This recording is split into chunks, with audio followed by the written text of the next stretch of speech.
అనగనగా అంట ఒక ఊర్లో అప్పుడు తల్లి పిచ్చుక, నాన్న పిచ్చుక, పిల్ల పిచ్చుక ఉండేవంట. అవన్నీ కూడా హ్యాపీగా చెట్టు మీద గూడు కట్టుకుని ఉంటున్నాయంట.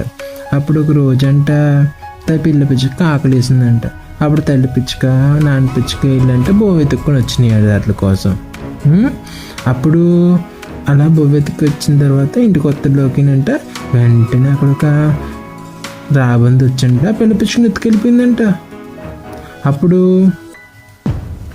తల్లి పిచ్చుక, పిల్ల పిచ్చుక కలిపి, తల్లి పిచ్చుక, తండ్రి పిచ్చుక కలిపి మంత్రి అయినటువంటి గుడ్లగోప దగ్గరికి వెళ్ళారంట సహాయం తనకి.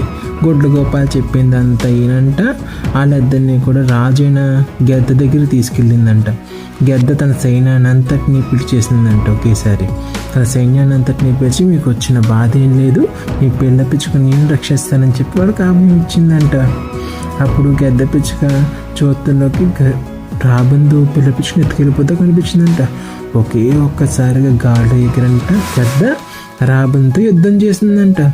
రాబందుతో యుద్ధం చేసి రాబందుని చంపేసేసి ఆ పిల్ల పిచ్చుకుని కాపాడి వాళ్ళ అమ్మ నాన్న పిచ్చుకుని కప్పు చెప్పిందంట.